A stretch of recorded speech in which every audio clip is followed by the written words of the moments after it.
I know later on that Dumbledore did write this letter and send it to Petunia. But obviously he wrote them in the beginning of the series. When we have that first chapter, The Boy Who Lived, Dumbledore says he has a letter explaining everything for Harry's guardians. So is that just for Petunia? Because Vernon does not seem to know as much as what Petunia knows. I mean, I think that letter was just for Petunia, but she shared that one with Vernon. Like, hey, Harry's parents were brutally murdered. They say we have to raise Harry now. This sucks. Sorry. You know, like, I'm sure Vernon knew enough about why they had to do it to put up with it. But I think there's probably been letters since then. Like, I bet there was a time after Harry went... Yeah, I think there must be a private letter. Yeah, I think at least one. I think there's a likely possibility that when Harry went away to Hogwarts first year, Petunia sent a letter to the only person she knows, Dumbledore, and said, hey, can he just stay there? Can we be done? Like, can we be freed of this burden? You know? And Dumbledore was like, no, you can't for reasons.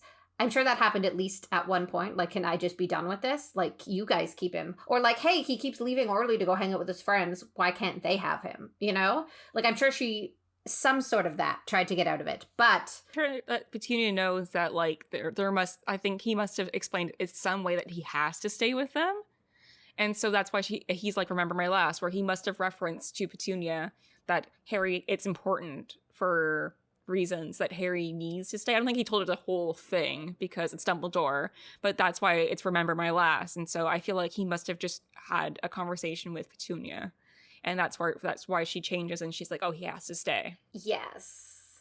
I wonder about that conversation. Like, I wonder if he was like, listen, because you're his blood family, he'll probably just die if he stays with anyone else. And even though Petunia doesn't particularly like Harry, the idea of a child dying as a human being with empathy, or like her sister, who at one point she looked up to probably, dying, and her son then dying because Petunia's too lazy to raise him.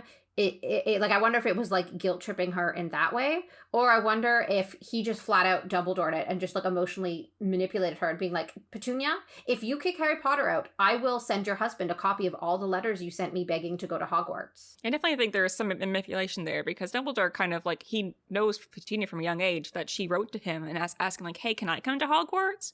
Saw my sister's going there, I want to go there too. And he was very nice to her, being like, oh, sorry, you don't have magic, can't come. And that's when she decided that she hated magic. Yeah.